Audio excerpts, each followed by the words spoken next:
If you haven't been on before, Simon and Caroline, we're going to be doing a jamming into 1, 2, and 3, take a short break, and then following up with some more steps after they speak for the morning session. So please help me welcome Simon and Caroline.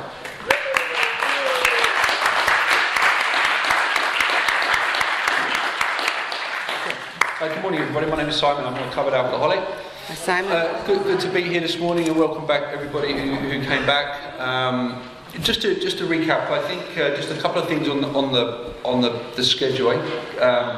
Just in the kind of spirit of getting through this and transmitting as much information as possible around the steps.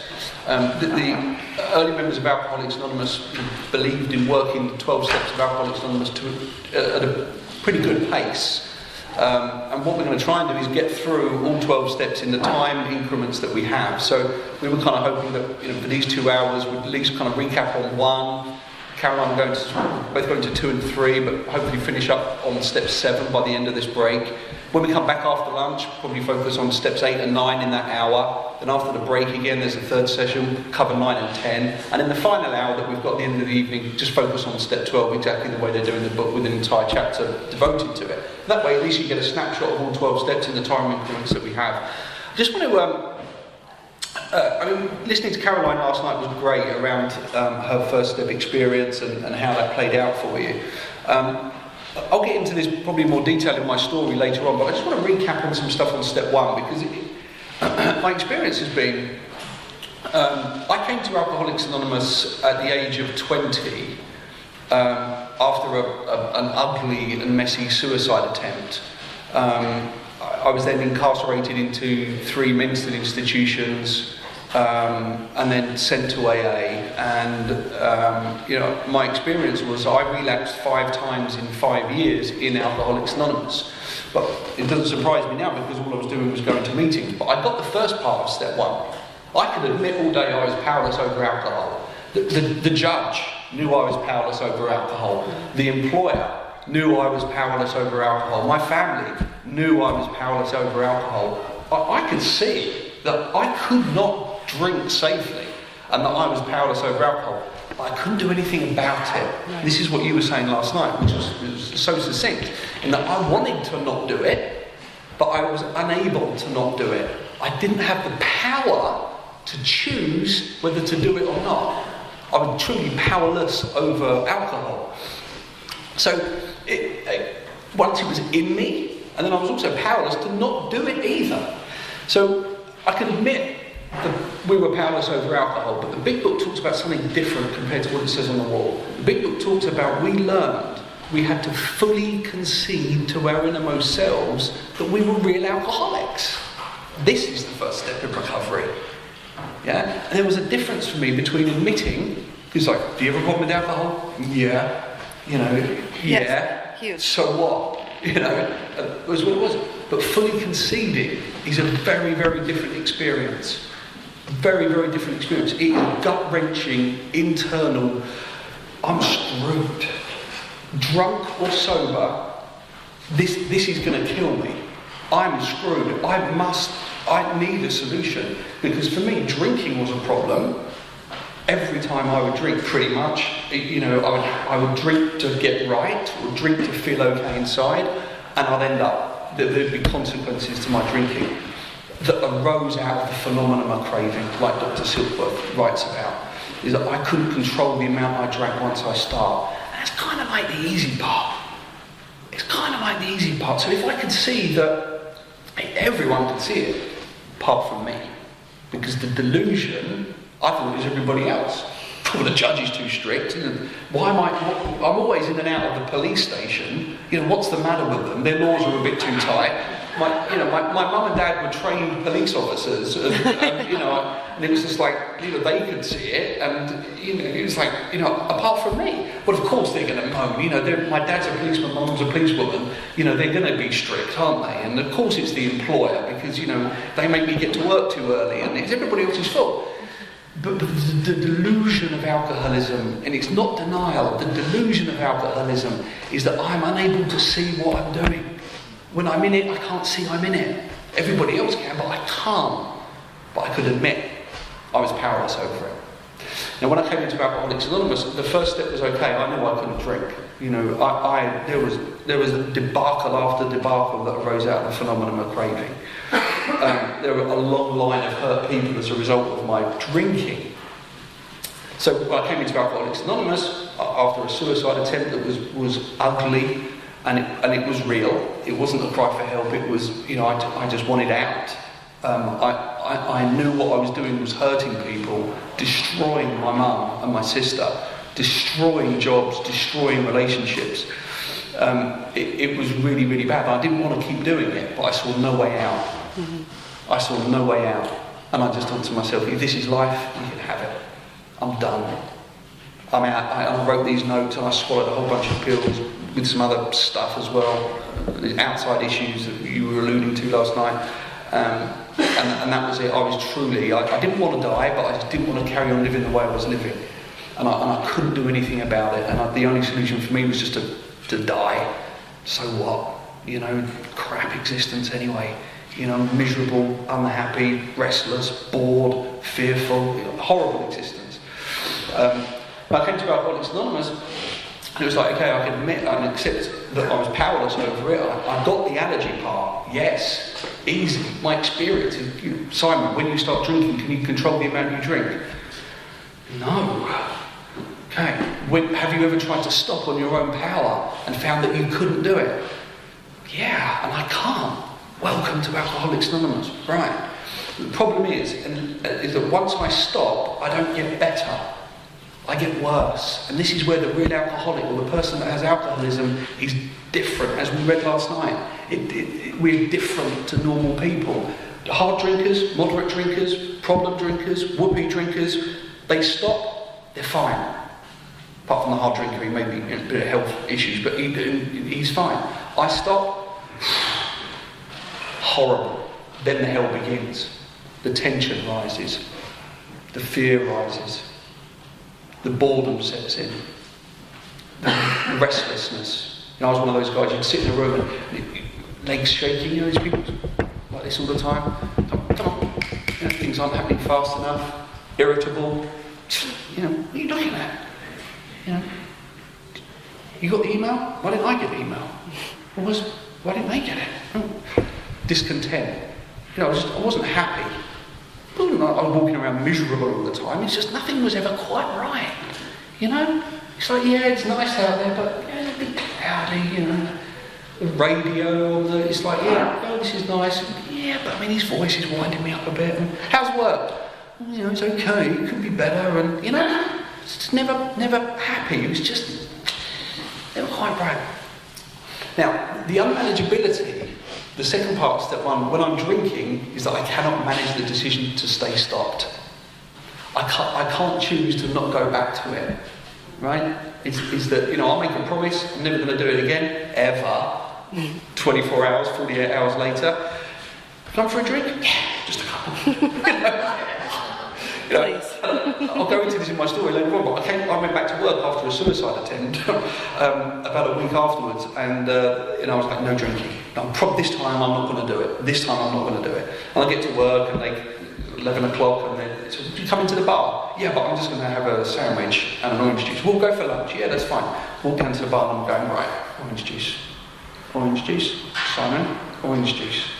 Get round to the bar, orange juice. Hi Simon, how you been away? Yeah, been ill. Oh right, you don't look too good. No, suicide attempt, you know.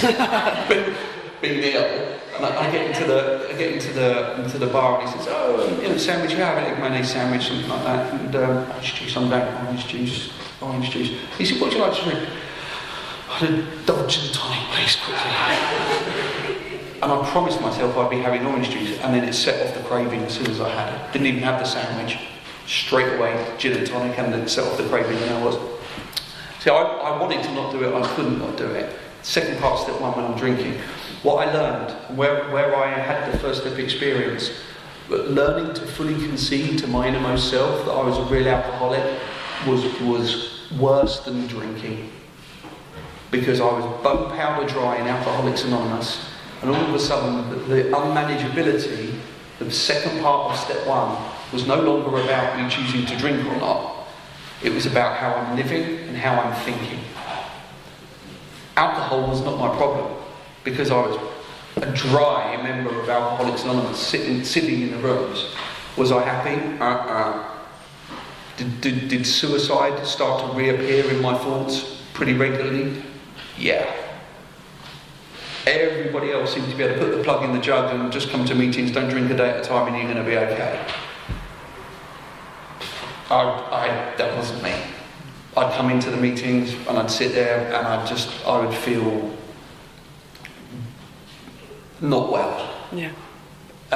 My thoughts were racing at 1,000,000 miles an hour, all negative. The fear was rising, the tension was rising. I'd get low-hanging kind of resentment about how people are looking at me or work or whatever. I'm kind of sitting there and going, Jesus, this is not normal. You know, what I didn't understand at the time, and this is why I wanted to focus on it now, because page 60 and 62 talk about how I manage my life when I'm dry as well, in the way I think, the way I live. Why? Because I'm trying to live by self-propulsion. Because I could admit and accept all day long that I'm powerless over alcohol. No problem. Do I need a power greater than myself to help me with that? Yes, please. Yeah? But the second part, step one? No, I'll look after work. I'll look after relationships. I know what's best for me here. I know what's best for me there. Because I hadn't worked the 12 steps of Alcoholics Anonymous, I didn't know that alcohol was not my problem. I thought that I'm here because of my drinking. That's what I thought before I'd done the 12 steps. But I found out differently. But alcohol is my solution. My problem, as it tells me on page 62, is selfishness and self-centeredness. And the book tells me I must be rid of that above everything else, including alcohol. And this may seem a completely bizarre concept to anybody that's new in Alcoholics Anonymous. I'm sitting here saying alcohol is not your problem. Don't get me wrong, it is when we are drinking, and there are consequences that arise out of the phenomenon of craving. And it is when we're drinking, when we want to not do it and we can't not do it, absolutely. But once we've got the first part of step one, alcohol is no longer the problem. It's the way I live and the way I think. And just keep focusing on this in a little bit more detail, because that unmanageability, the selfishness, the self-centeredness, because of the way I think and the way I live, the byproduct of that, the symptoms of that, are restlessness, irritability and discontentment. That's the symptom of me running the show myself, even dry in Alcoholics Anonymous. I go into meetings, and this is even before I even knew what was written on page 52. I'd go into meetings and I was constantly having problems in personal relationships. Constantly. And I'd go into meetings and I would, because I've been told a treatment, share. Talk about it. And I'd go into meetings, selfishly, it was all about me, talking about my problems in relationships. Could not control my emotional natures. Yes, resentful, fearful, sad, angry, self-pity. I mean, it's like, depressed. Couldn't make a living. I could work, but I couldn't manage my money. Symptom of untreated alcoholism. There's a whole fellowship out there that fosters unmanageability of money. It's untreated alcoholism in my case. Couldn't control my emotional natures. That too. So my life, living like that was horrendous. And other people seem to be able to put the plug in the jug and go to meetings and be okay. I could not do that. I could not do that. And the reason I focus on that so much is because that internal condition, this restlessness, irritability, the discontentment, the boredom, the fear, the tension, that's what I live with 24/7. And I take a drink. Do I feel like that? No! Because I get a sense of ease and comfort that comes at once. Why? Because all of that stuff goes away. The alcohol treats that stuff. It's gone. And I go, the sense of ease and comfort that I'm wanting, I get, because there's no more fear, there's no more boredom, there's no more restlessness, there's no more irritability. That's the sense of ease and comfort, because alcohol takes that away. And I just want to stay there. I can't live in that condition for too long. I drank 5 times in 5 years in Alcoholics Anonymous. Not because I wanted to, because I had to. Because alcoholism demands treatment. Drinking alcohol was the last thing I did. I was treating untreated alcoholism via other things. It comes out in sprees: sex spree, anger spree, spending spree, money spree, work spree. Not good. Now the reason I focus on this so much is because in those relapsed 5 times in 5 years in Alcoholics Anonymous, I believe I did everything that genuine people asked me to do, but it would not treat the internal condition called alcoholism. It would not treat the underlying malady. And the reason I focus on this so much is because I've sat and I've watched long-term members of Alcoholics Anonymous, probably nearly 10 to a dozen in the last 14 years, let's say average 1 every 18 months. I've watched people, long-term members in Alcoholics Anonymous, die sober, kill themselves sober. And it's not alcohol that's killing them. It's the untreated alcoholism, it's the internal condition that is choking them to death spiritually. Why? Because the illness has not been treated spiritually. They are still suffering from selfishness, dishonesty, resentment and fear. Their life is by self-propulsion. The byproduct is restlessness, irritability and discontentment as a result of that. What do they do with that? They either have affairs, go gambling, go to the doctor for prescription medications and suck all those pills up until they're out of it. That's how they're treating the spiritual malady. And I'll tell you something, I've watched 10 to 12 people over that period of time kill themselves as a result of that condition, and they hadn't even had a drink. A woman, 20 odd years sober, watched her go gradually insane in the meetings of Alcoholics Anonymous and attack us for talking about the program. 21 years sober, family, children, watched her gradually go insane. And the next thing we hear is that her 10-year-old boy came home from school one afternoon and found her hanging from the lounge by a rope. And her 10-year-old kid went in and found her. Had she had a drink today? No. Alcohol didn't kill her. Selfishness, dishonesty, resentment and fear took her to a place where she could not stand it anymore. And instead of reworking the 12 steps of Alcoholics Anonymous, she went to the doctor. And she got a boatload of pills. And she ended up hanging herself. Selfishness and self-centeredness is the root of the problem. And that 10-year-old boy found her. Another story, good-looking guy, hairdresser guy, came into the meetings, wouldn't work the steps for whatever reason. I can't remember the reason why, it was so long ago. He'd come to the meetings and he'd sit there, and one group of people telling him to go to meetings, we're kind of standing there with our big books going, oh, this is going to be different to what you're going to hear, but we had to work these 12 steps because this illness will kill you drunk or sober. Oh yeah, I know. 2 weeks later, what did we find out? That he'd driven in his car to the edge of the port, got a revolver out of his glove compartment and shot himself. Untreated alcoholism. He hadn't had a drink for a month and a half. Alcohol is not the problem once we're sober. The problem once we're sober is the internal condition, which is untreated alcoholism. And again, the book describes it so well, is that we are driven sober until we have recovered by 100 forms of fear and self-delusion. And I had to look up self-delusion because my sponsor will tell you, I was a thinker. I used to think a lot. But I had like 100 voices in my head at any one time running me down. Not one of them was positive.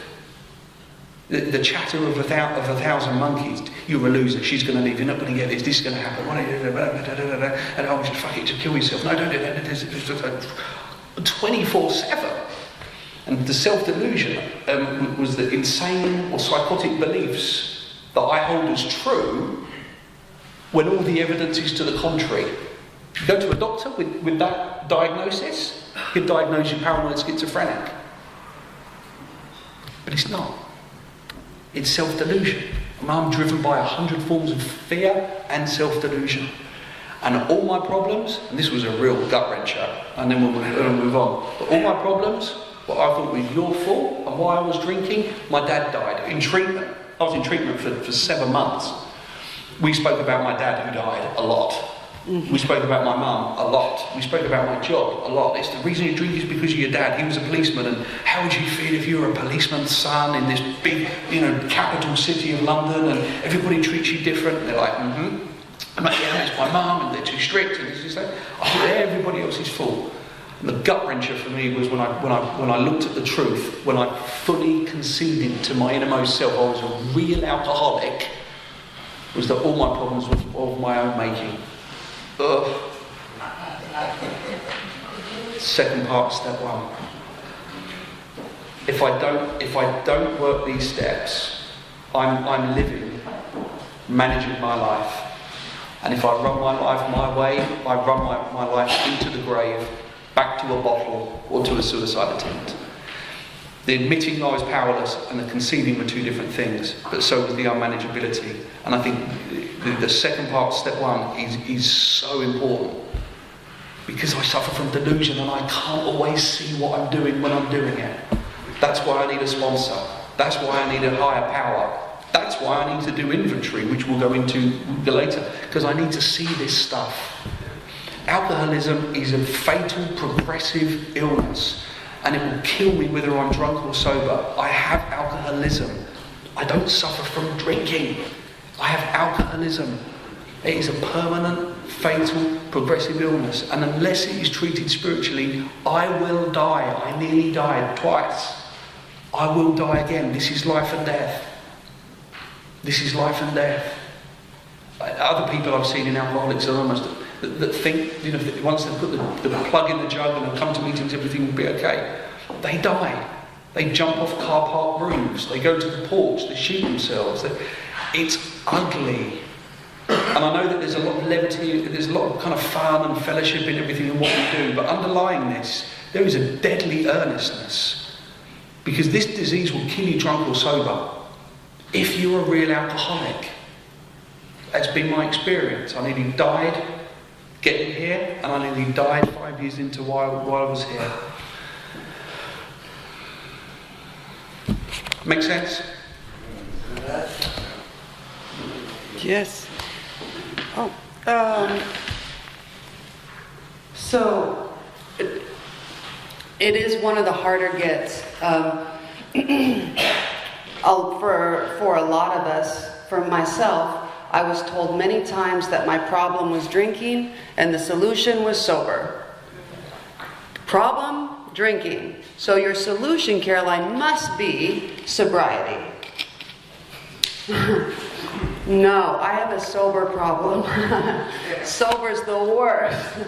When I'm sober, it gets me drunk. Every time I get sober, it gets me drunk. Sober is so painful. We have recovered from not from drinking. We have recovered from a seemingly hopeless state of mind and body. And we talked a lot yesterday about how the seemingly hopeless state of body is that I'm allergic to alcohol. When I take a sip, it awakens a craving that can only be treated by another sip, which awakens a craving that can only be treated by another sip, and so on and so forth until I've lost consciousness and hopefully didn't kill anyone in the blackout. And I have no say over that. Even if I write a note to myself that says, "Don't do it, Caroline, stop at 4, an allergic reaction is an allergic reaction. And the doctors only got as far as that with me. And so they said, so therefore, Caroline, just don't drink no matter what. But because of this seemingly hopeless state of mind that Simon just described, I drank no matter what. Even if I was on my way to an AA meeting. I had a mind that was hardwired in the GPS system, drink, drink, drink, drink, drink. And until you drink, I'm going to keep reminding you to drink until you finally just drink. And I will not shut up until you finally drink. And if I have to whisper, I'll whisper. But if you need me to yell, I will yell. Make no mistake, we will be drinking today, Caroline. And the sooner the better. So that being the case, I don't have a drinking problem like Simon said. My problem is I can't not drink. So you can't tell me the solution to that is don't drink. I don't have access to that. That's like if my car won't start and they say, oh, Caroline, it's simple. Just start your car. Oh, okay. Caroline, you have to want it to start. Oh, okay. Caroline, here's an instruction manual for how to start a car. Just follow the instructions for how to start a car. Go into the engine. Oh, Caroline, try this. Caroline, try a mantra. Imagine the car starting. Caroline, get still and quiet in your mind. Try and let God start it for you. All the things they said. And then AA came and said, oh, Caroline, our cars wouldn't start either. Turns out we didn't have any gas. So here's an instruction manual, not how to start a car, because that works if a car has power to start. But if it doesn't have power to start, it doesn't matter how good your instructions are. So they say, Caroline, why don't you try this? Get out of the car and go to the gas station.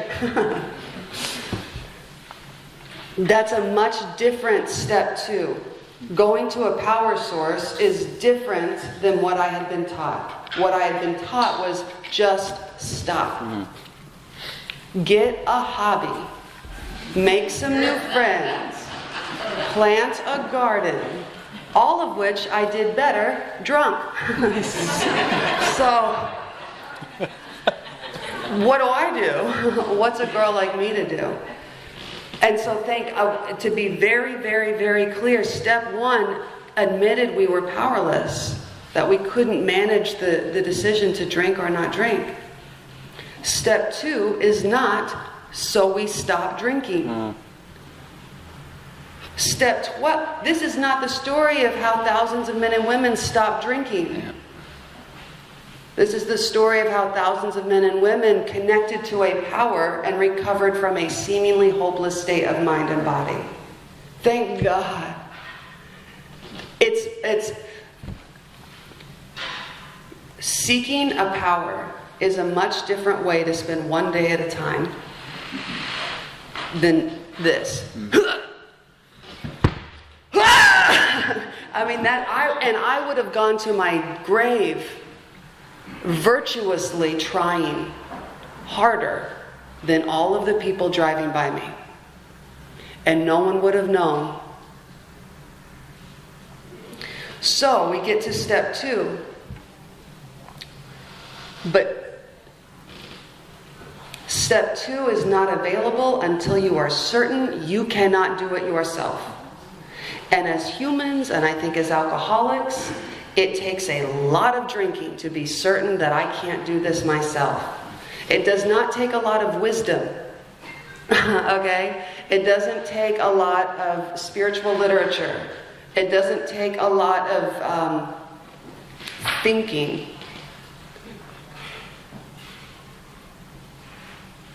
It's the experience. I have to drink myself into hopelessness and into clarity. My aha moment wasn't the day I realized I needed to stop drinking. I went to bed with that realization every night for 10 years. The aha moment was, oh my God, I can't stop drinking. Now what do I do? Step 2, came to believe that a power greater than ourselves could maybe do it for us, could restore us to sanity.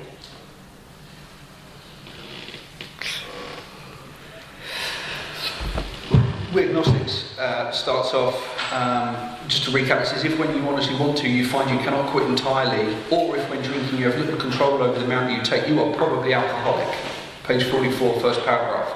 It says, if that be the case, you may be suffering from an illness which only a spirit will conquer.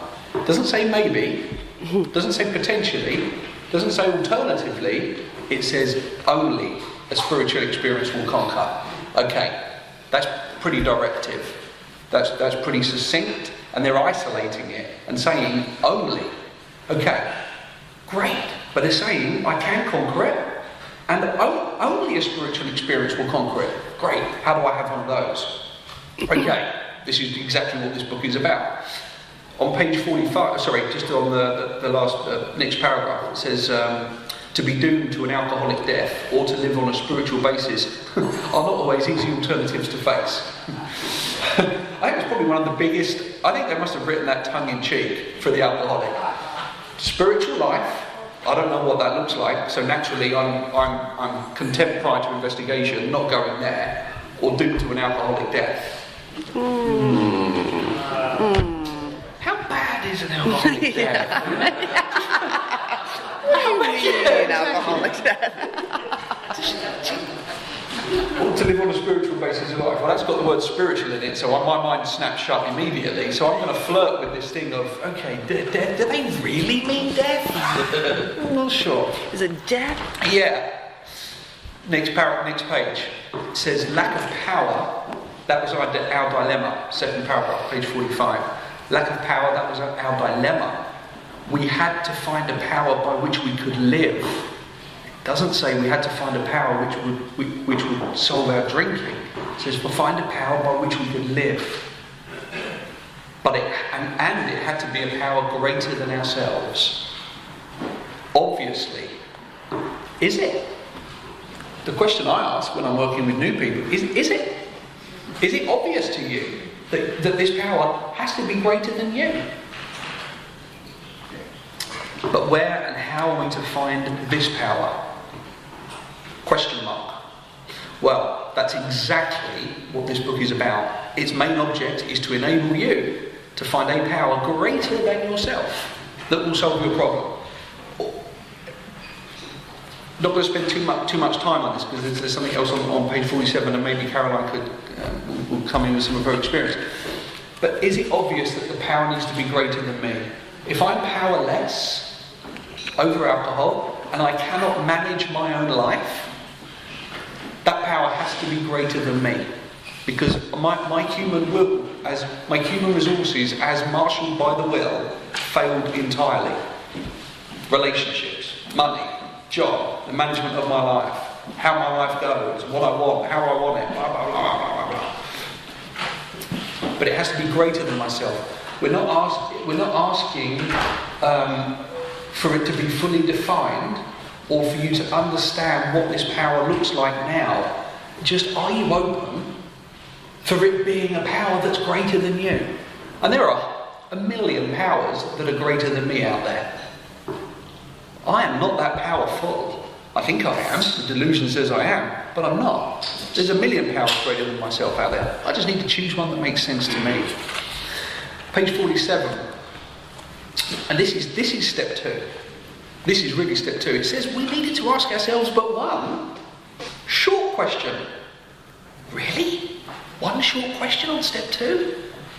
It's like when people say, I'm working on my step 2. When did you start that? February. Okay, what's next month? November. What? No, it's one short question. And here it is. Do I now believe, or am I even willing to believe, that there is a power greater than myself? Willing, in this case, means that maybe you are open to the possibility of there could well be a power greater than yourself. That's it. Do you believe, or are you willing to believe? Yes, yes. Step 2's done. It's as simple as that. As soon as a man can say that he does believe, or willing to believe, we emphatically assure him he is on his way. Great. Let's move on to step 3. Page 53, just before we move on to step 3. It says, when we became alcoholics, crushed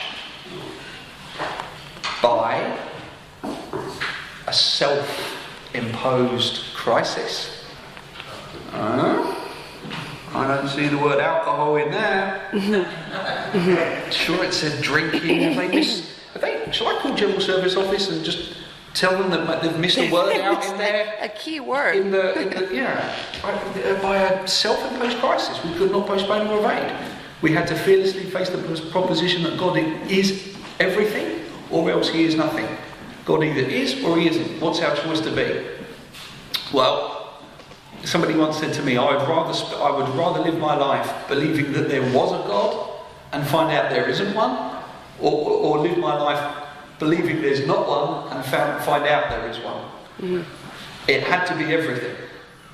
Because I was going to die. And my turning point here was, I'm going to drive off the cliff on the way home from this meeting 100 miles an hour and kill myself, or I'm going to accept what this man is telling me about. Mm-hmm. It was literally at the end of this meeting, up against the wall outside, drive off the cliff, accept spiritual help. Mm-hmm. God is either everything or he's nothing. What's our choice to be?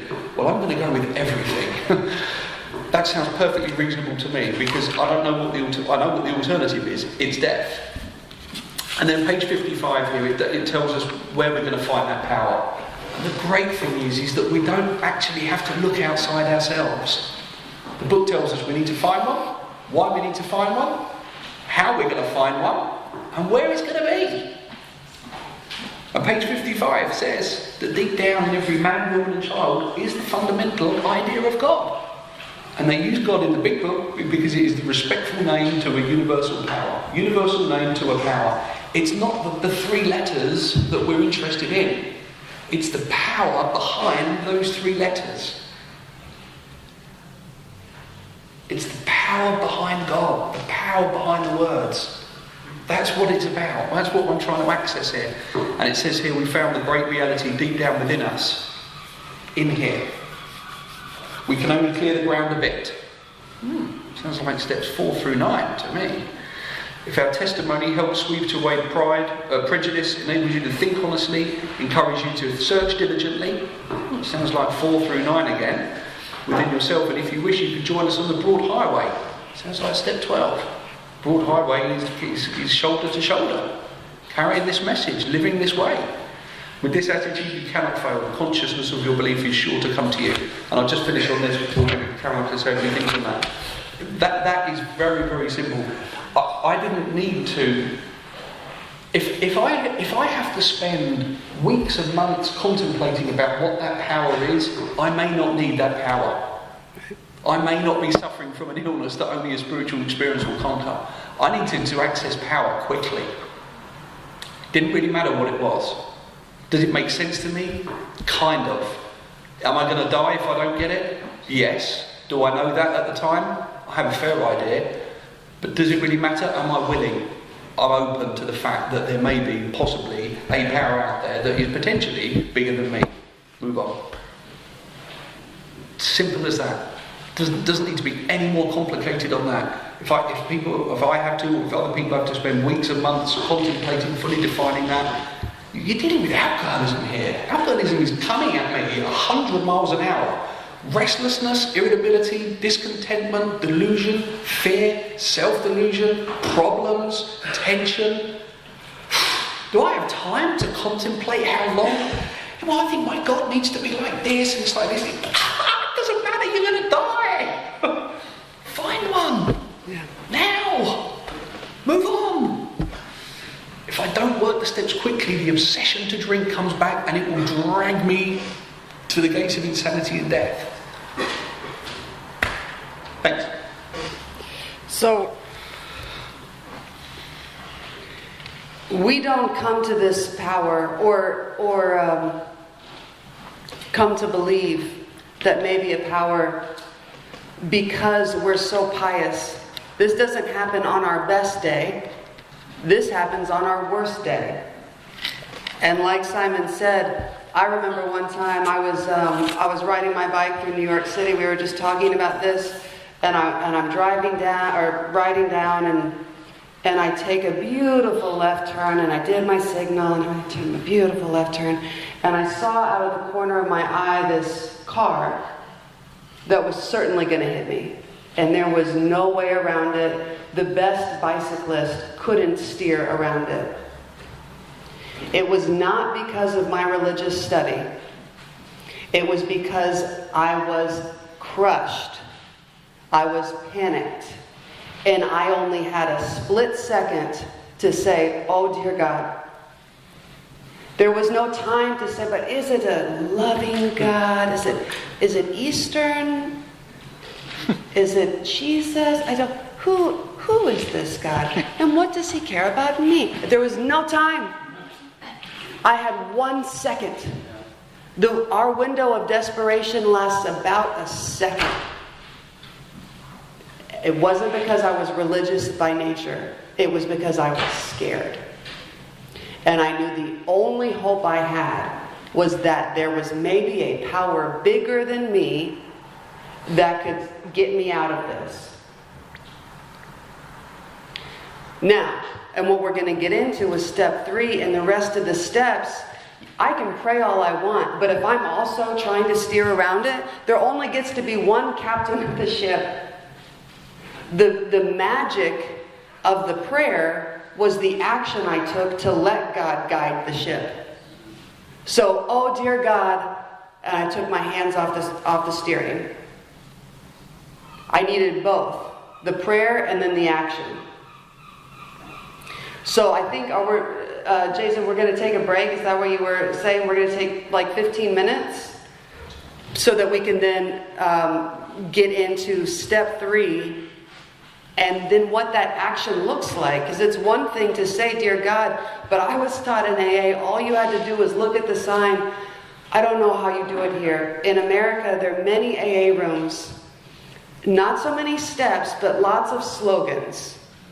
Let go and let God is the #1 slogan. And I would say, I'd call my sponsor, let go and let God.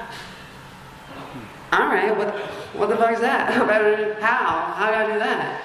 And so I thought I just had to mantra, let go and let God, let go and let God, let go and let God, let go and let God. I didn't know how. No one taught me how to let go and let God. That's a great idea, but how do I find the God, and then how do I let that God do anything? I'm so well practiced at being God. How do I stop? So we'll answer those questions after the break. Yeah, it's okay.